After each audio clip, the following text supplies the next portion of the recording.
perguntar também é o seguinte, o pessoal, eu acho que teve uma grande chance de crescer aqui em Niterói se ele tivesse uma dobradinha, você e o Marcelo Freire. Eu não consigo entender, juro, eu venho acompanhando o trabalho de vocês, eu não consigo entender por que vocês não fizeram essa dobradinha. Não tem sentido o Marcelo Freire tentar a prefeitura do Rio de Janeiro, porque ele não tem a mínima chance de ganhar. Vai engolir ele como vai engolir todo mundo lá. Então você, como presidente do PSOL, desculpa, mas você como representante ainda ativo do PSOL, por que vocês não batalharam para vir com essa dobradinha? Eu até colocaria assim, o Marcelo Freixo como prefeito e você como vice-prefeito. E por último, Paulo, já que a região oceânica representa 20% do orçamento do Executivo, nós somos hoje aqui 100 mil habitantes, se eu não me engano, dá 20%. O PSOL poderia ter uma proposta para que a participação da região fosse alocada, os recursos fossem alocados na região, por exemplo, 20% de 1 bilhão vai dar 200 milhões. 200 milhões sendo alocados na região, nós resolvemos muito problema aqui. Obrigado. Não, vamos por partes. Quem diz a você, cara pálida, que eu botei Marcelo pro Rio? Tem alguns companheiros aqui do pessoal, ali atrás tem a Thalíria, tem... Puxa a cadeira para cá, por favor. Não fui eu. Pode O puxar problema a cadeira. é que... Qual é o problema? Nós trabalhamos, toda a militância da cidade de Niterói trabalhou com consciência, porque não tem dinheiro de empresário. Isso não significa que não tem amigo empresário. Aliás, vários não todos, da construção civil são meus colegas de escola de engenharia. Então, esquece, e eu não faço confusão entre a amizade, nós temos estudado juntos no passado, temos uma relação fraterna entre nós, e os interesses da cidade, contra os quais, em vários momentos, a gente bate de frente. Separa essas coisas. Então, nós, militantes do PSOL, definimos no início de 2010 que nós todos trabalharíamos para fazer Marcelo Freixo o deputado estadual mais votado da nossa cidade. A militância conformou a sua atuação na rua, o seu dia a dia, no esforço de fazer Marcelo o deputado estadual mais votado. Com este objetivo, eu fui candidato a deputado federal, exatamente para não causar nenhum tipo de ruído, alguma coisa que pudesse atrapalhar a necessária vitória de alguém que estava com risco de morrer. Eu ando em Niterói, pode ser que alguém passe e me dê um tiro, mas é mais difícil. Eu não estou fazendo nada que incomode ainda. O Marcelo corre risco de vida e nós precisávamos dar a ele uma votação que lhe desse segurança moral e que desse uma resposta à sociedade: não toquem no nosso companheiro, porque ele é desejado e querido por uma boa parte da população. A militância Niterói se moveu para fazê-lo o deputado estadual mais votado da cidade. E foi. Eu fui candidato a deputado federal para não atrapalhar Marcelo. Renatinho não foi candidato a deputado estadual, porque nós queríamos a militância toda de Niterói fazendo campanha do Marcelo. Com que objetivo? A minha eleição para deputado federal, se possível, mas a dele, que era importante, porque tinha a vida envolvida, e nós conseguimos. Ele foi o mais votado da cidade. Ele teve 29, depois dele foi Felipe, que teve 24, depois o Conte Bittencourt, que teve em torno de 21, e depois o Rodrigo, o menino prodígio. É assim que ele se vê, eu olho no espelho todo dia, eu sou o menino prodígio. Né? O menino prodígio teve 19. Só que Marcelo teve teve uma plenária, lembra a plenária final da nossa campanha no Rio, em que eu inclusive fui explicar na frente da militância porque eu estava retirando a minha candidatura por conta de problemas na documentação e pedia voto em Chico Alencar. O Renatinho chegou lá e disse, você lembra de novo quanto o Renatinho chutou para Marcelo? Marcelo vai ter 170 mil. Marcelo ficou danado da vida. Falou, agora que eu não vou ter voto nenhum, porque todo mundo pensa que eu estou eleito. Ninguém vai votar em mim. Aí Renatinho, 170 mil. Chico Alencar, 240 mil. Nenhum de nós achava que Chico fosse ter 240 mil. Nós queríamos isso. Nós achávamos que a deputada federal que mais facilmente se elegeria pelo PSOL era a companheira Luciana Genro, filha do Tasso Genro, atualmente governador do Rio Grande do Sul. Essa era a que nós considerávamos a pule de 10. Nós estávamos temerosos que não conseguíssemos reeleger Chico, nós estávamos temerosos de não conseguir reeleger o Ivan Valente de São Paulo. E queríamos reeleger Marcelo por uma questão de vida ou morte. Essa era a discussão. Conseguimos. O problema é que ele teve 170 mil e aí as pessoas começaram a ver no Marcelo. Algumas pessoas acham que ele é o herói do filme, que ele, inclusive, sabe atirar muito bem, que ele é... Não, o Marcelo é um ser humano como qualquer outro. E que precisa hoje andar protegido sob pena de morrer. Esta pessoa se tornou um popstar nacional, e aí vem você da minha terra achando que fui eu que mandei ele para lá. Como você estaria ligado diretamente Sim. a ele, você como... Mas eu estou brincando com você. O problema é que na realidade, o papel que Marcelo assume a partir... E olha, antes do filme Tropa de Elite 2. O papel que o Marcelo assume para a sociedade do nosso estado, com a questão das milícias, foi muito forte, e antes do Tropa de Elite 2. A partir do Tropa de Elite 2, o negócio virou algo sem controle.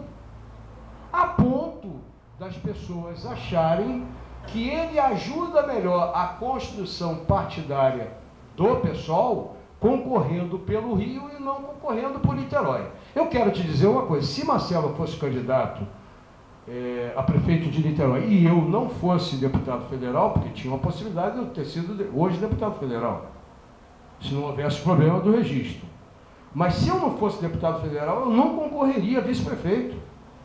Marcelo concorreria a prefeito ou concorreria a Câmara, exatamente para organizar a partir da Câmara uma bancada que articulasse com o povo a sustentação de um governo do Marcelo, porque o governo do Marcelo seria, assim como o meu, se eu for eleito, diferente do Jorge, do Rodrigo e do Sérgio Sveiter. Não tem absolutamente nada, a gente tem dito isso o tempo todo.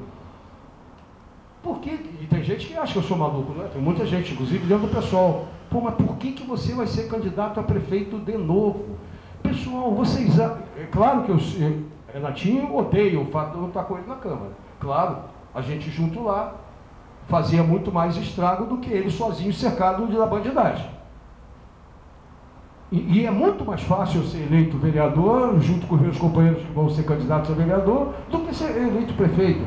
O problema é, a cidade precisa, e nós estamos tentando viabilizar a transformação da minha pré-candidatura numa candidatura de verdade, em função desse tipo de trabalho que a gente está desenvolvendo. Porque, segundo os especialistas e os marqueteiros, se nós chegarmos ao final de maio, conhecido por metade da população de Niterói, nós estamos disputando o segundo turno. E aí, disputando o segundo turno, ninguém conhece essa cidade mais do que eu. Mais do que eu, porque eu sou uma pessoa arrogante? Porque eu sou uma pessoa prepotente? Não. Porque não tem absolutamente nenhum projeto de lei, nenhum problema dessa cidade que eu não tenha me dedicado em homenagem e respeito a quem me votou. Eu não fui apenas o vereador mais votado da cidade, como uma decorrência de conhecer as 6.000 e tantas pessoas que votaram em mim, não. O voto é secreto, e a grande vantagem do voto secreto é que eu, apesar de desconfiar que ele pode ter votado em mim, porque foi meu colega do liceu, eu não tenho certeza, mas eu devo satisfação a ele. Eu devo satisfação à população que me colocou como prefeito. Eu devo satisfação. A maior parte dos vereadores não deve nenhuma satisfação a vocês. Sabe por quê? Porque compraram o seu voto e sabem que não tem ninguém da população que acompanhará o trabalho dele na Câmara, e ele fica à vontade para atrair sistematicamente a população em todas as votações que está em jogo o interesse da população. Essa é a discussão. Essa é a discussão. Então, eu seria candidato a vereador. Agora, hoje, não tendo o Marcelo, e Marcelo indo cumprir esse papel no Rio de Janeiro, É evidente que você perguntasse, Marcelo acha que ele vai ganhar no Rio? Não, nós sabemos que é diferente. Eduardo Paes não é Jorge Roberto.